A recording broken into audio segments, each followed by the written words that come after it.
शेतकरी मंडळी रामराम. सध्या आपण बारामतीमध्ये आहे. बारामतीमध्ये दरवर्षी अतिशय भव्य आणि दिव्य एक्झिबिशन त्या ठिकाणी भरते. ज्या फळाची ज्या शेतीची आता लागवड झपाट्याने आपल्या राज्यामध्ये होत आहे ते म्हणजे पेरू शेती. आणि पेरू शेतीमध्ये बरेचसे गैरसमज आहेत किंवा लाखो रुपये आहेत, हे व्हेरायटी लावा ते व्हेरायटी लावा. पण बारामतीमध्ये याची सत्य परिस्थिती आपल्याला पाहायला मिळणार आहे. म्हणजे कुठली व्हेरायटी चांगली आहे, अंतर किती आहे, फळं कुठून घ्यायची, लागवड कशी करावी आणि खत व्यवस्थापन, फवारणी व्यवस्थापन, कीड रोग व्यवस्थापन हे सविस्तर माहिती आपण बारामतीमध्ये जे सर आहेत या सरांकडून आज जाणून घेऊया.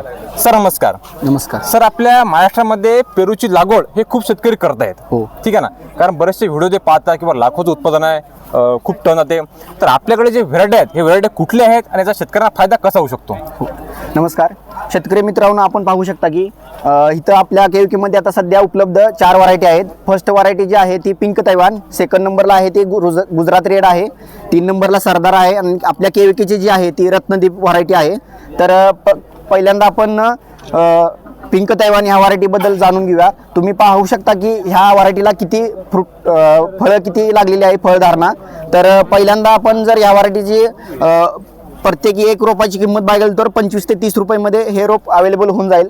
तर आपल्याला जर हे तर बहुधा वेडमेट हातरलेला आहे, प्लस त्याच्या रोपाची लागवड केलेली आहे. डिस्टन्स जे आहे ते 6x6 इन जनरल आहे. तर HDP म्हणजे हाय डेन्सिटी प्लांटिंगसाठी 3x2 डिस्टन्स आहे.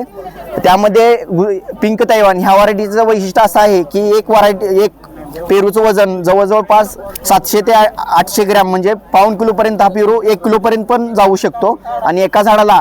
तर आपल्या महाराष्ट्रामध्ये जास्त प्रमाणात जो कोणता बहार घेतला जातो तो हस्तबहार घेतला जातो. तर 3 बहार आहेत, आंबे बहार, मिर्ग बहार आणि हस्तबहार. तर महाराष्ट्रामध्ये प्रेफर केलेला बहार म्हणजे हस्तबहार. तर आपण आता दुसऱ्या व्हरायटीकडे आपण वळूया.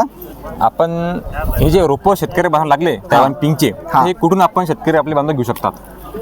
सर, मी तुम्हाला सांगू इच्छितो की आपल्या केविकेमध्ये सुद्धा उपलब्ध आहेत आणि अशा बऱ्याचशा नर्सरी आहेत, तिथं सुद्धा तुम्हाला पिंक तैवान व्हरायटीचे रोपा इझिली अवेलेबल होऊन जातील. शेतकरी मंडळी, रोपं एवढे पेरू लागलेले आहेत, आता नेटच्या तिकडून आम्हाला जाता येत नाही, पण जबरदस्त काम आहे. आणि एवढा पेरू मोठा आहे की हे पहा, म्हणजे अर्धा किलोपेक्षा जास्त वजन पेरूचं त्या ठिकाणी आहे ना. आणि हेच खासियत आहे या पिंक तैवानची. सर बरोबर आहे? Yes sir. तर पुढची जी व्हरायटी आहे आपण पेरूची ते पाहू. सर, हे कुठली व्हरायटी आहे? आणि सर एक मिनिट, हे पण त्या जागा तैवान पिंक? हा, तैवान पिंकच आहे. तर हे 2 रोप तुम्ही पाहू शकता. तर हे रेड गुजरात हा, गुजरात रेड म्हणजे एकच हा. ते ह्या व्हरायटीचे आहे. तर ह्या व्हरायटीचं तुम्ही वैशिष्ट्य पाहू शकता की ह्याला मार्केट रेट आता सध्या पाहायला गेलं तर 80 ते 100 रुपयेपर्यंत प्रति किलो ह्या भाव सध्या मार्केटमध्ये आहे. कारण की याची खासियत एवढी आहे की ॲज कम्पेअर पिंक तैवानपेक्षा गुजरात रेड ही स्वीटनेस म्हणजे गोडी जास्त प्रमाणात आहे. आणि मार्केट लेवलला म्हणजे कस्टमरला जी साईज आहे ते अकॉर्डेबल म्हणजे साईज आहे. हां, 150 ते 200, 250-300 ग्रॅमपर्यंत साईज आहे. पिंक तैवानची साईज ही जास्त आहे. तर 1 किलोमध्ये जवळजवळ 4 ते 5 फ्रूट बसतात. आणि ह्या व्हरायटीचं खासियत एवढी आहे की फळे सुद्धा जास्त आहे. प्रति झाड 20 ते 25 किलो तुम्ही फळे मिळू शकतात आणि एकरी उत्पन्न 20 ते 25 टनापर्यंत मिळू शकते. आणि ह्या व्हरायटीचं lycopene content plus vitamin C as compare तुम्ही पेरूला ॲपल ऑफ ट्रॉपिक्स म्हटलं जातं, त्याच पद्धतीने ॲपलपेक्षाही कितीतरी पटीने चांगले ह्याच्यात जीवनसत्व आपल्याला मिळू शकतात. त्याचं अंतर वगैरे सर किती लागवड केलेलं आहे? सर, अंतर तुम्ही 6x6 आहे. अच्छा. हा.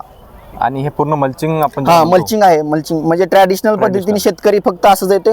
मल्चिंगचा फायदा आहे वीड तर तुमचे हे होतात मॉइश्चर झाल्यामुळे झाडांच्या मुळा जास्त खोलवरती जाऊन झाडाला चांगलं पोषक म्हणजे जे अन्नद्रव्याची घटकांची गरज आहे ते चांगली मिळते. आणि फळांची क्वालिटी म्हणा, फ्रेमनेस जो आहे. आणि तुम्ही पाहू शकता की प्रत्येक हे नवीन काय म्हणजे फोमची एक गरज आहे. कारण की जी डंक माशी आहे त्याचा अटॅक जास्त फळांवर होतो. तर त्यासाठी आपण फोम प्लस पिशवी ह्याचा आपण यूज केलेला आहे. आणि जे तिकडे बघायला गेलं तर AI तंत्रज्ञानाचा बी यूज केलेला आहे. तर AI तंत्रज्ञानामध्ये 2 हे आहेत मॉइश्चर ट्रेसचे. तर त्याच्यामध्ये 30 आणि 90 हे सेंटीमीटर पण डिप्ट हे केलेलं आहे. ते मॉइश्चर 40% वॉटर लॉस हा वाचवू शकतं. आता आपण व्हरायटीकडे आपण जाणार आहे. आणि आता आपण दोन्ही व्हरायटी खूप चांगल्या पद्धतीने सरांकडून माहिती घेतलेली आहे.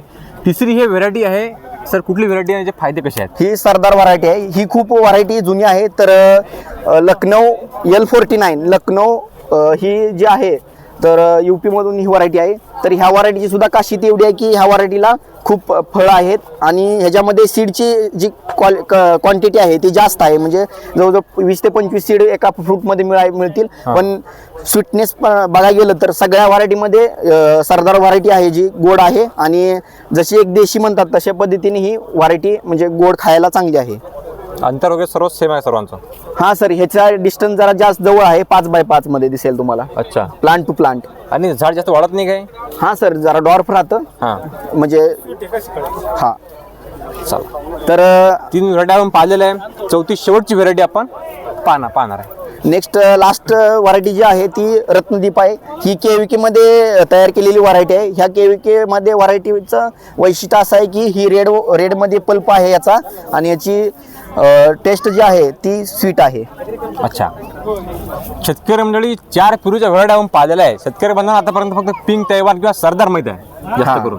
तर आता या बारामतीमध्ये आपण 4 व्हरायटी रेटिंग पाहिल्या. या संदर्भात आपले प्रश्न असतील तर कमेंटमध्ये नक्की विचारा. आपण 2 ते 3 दिवस बारामती या ठिकाणी आहे. संपूर्ण जे कृषी प्रदर्शन आहे ते आपण पाहून घेत आहे. म्हणजे आपल्या कास्तकाराला, आपल्या शेतकऱ्याला घर बसल्या ती माहिती व्हावी हाच आपला प्रामाणिक प्रयत्न आहे. धन्यवाद. धन्यवाद. थँक्यू.